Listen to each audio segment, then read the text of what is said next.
Hello BookTube, I am here to do a very quick video today. This is Jenny and I wanted to jump in on all the wonderful November TBRs that are going up right now. I've been really enjoying watching everyone's videos, talking about what they're going to read for this month. There's a lot of different things going on, such as Novellas in November and Nonfiction November. So I'm kind of joining in a small capacity that I can, and it's fun to participate even if you can only read one book or try to read one book for each section. So I have 4 books that I'm going to be reading, and some of which I'm already reading for this month, and I will talk about my nonfiction picks first. So the first one I am currently reading is called Witches by Erica Jong, and this is illustrated by Joseph A. Smith.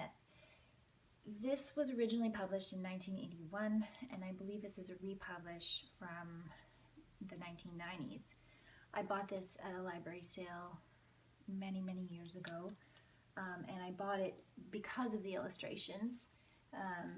They are really spooky, some of them, and some of them are just exceptionally beautiful, strange in some ways, but they're talking a lot about goddesses, witchcraft. This is a book about the history of witchcraft, and also has prose and poems in it, and different references to the kind of evolution of goddess spirituality, pagan times moving into Christianity, how that affected people who identified themselves as witches or people who didn't, why witches today are very Disneyfied and evil, crone-esque looking women, when in reality, many thousands of years ago, there were many female deities that were worshipped,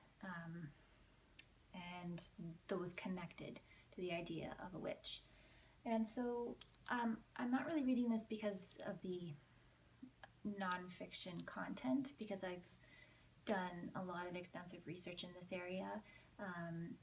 During university, nonfiction and fiction about the goddess spirituality movement, paganism, Wiccan and witchcraft of more modern times were things that I was very interested in, and I identified as a pagan, and I still do, as someone who believes the cycles of the seasons are powerful and that the energy of the earth is a spiritual living thing.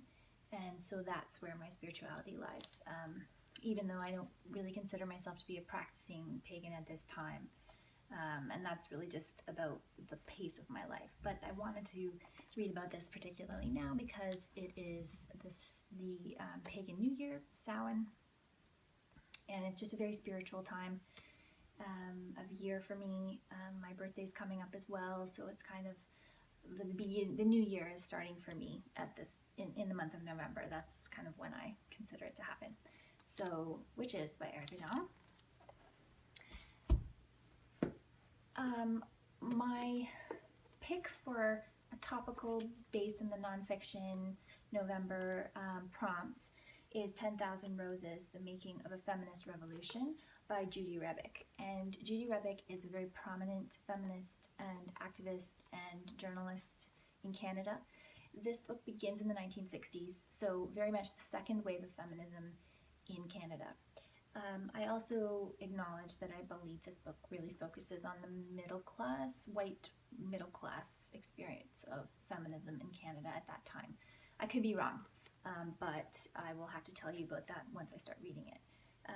I chose this book from my very large list of nonfiction picks that I have on my library list. Our library has a software where you can go through their catalog and put books onto shelves. So there's an in progress, completed, and for later shelf. So this is from my for later shelf, which has over 400 books on it. And so I really want to whittle that down as best I can.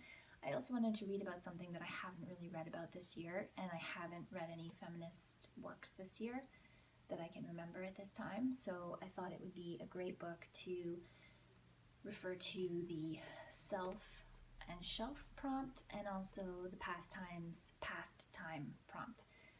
You can also apply micro and macro to this one. I think it really,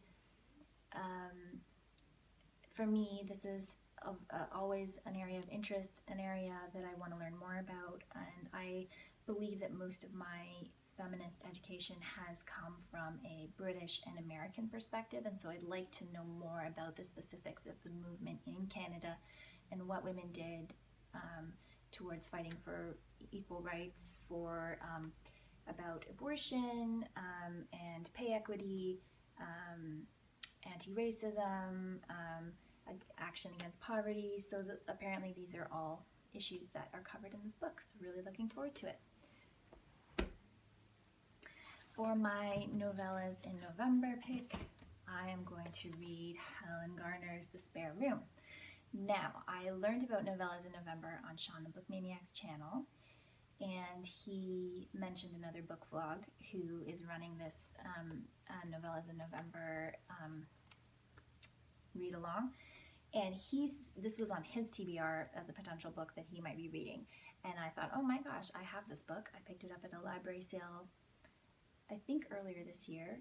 It just fits into the novella section. It's 195 pages, and I think novellas tend to be around 175, so it's a little bit, tiny bit over, but I'm going to count it. And I just thought that this sounded like a wonderful story. It is about a woman who brings another woman into her home to stay in her spare room when she is battling cancer, I believe. So I don't really want to know too much more about the plot, but there are a lot of reviews of this book on BookTube, so I have put them on my watch later list, and once I read it, I will have a look at them. And finally, the last book I'm reading in November is Drums of Autumn by Diana Gabaldon. I have been reading these. I've been reading one of these a year since the TV show came out. Now, my mother wanted me to read these books in the 90s when they first came out, and their sheer size was what intimidated me from getting into them. And I also will say that they are not my typical read. I do find them highly entertaining and also informative about a period and a part of history that I do find interesting, but they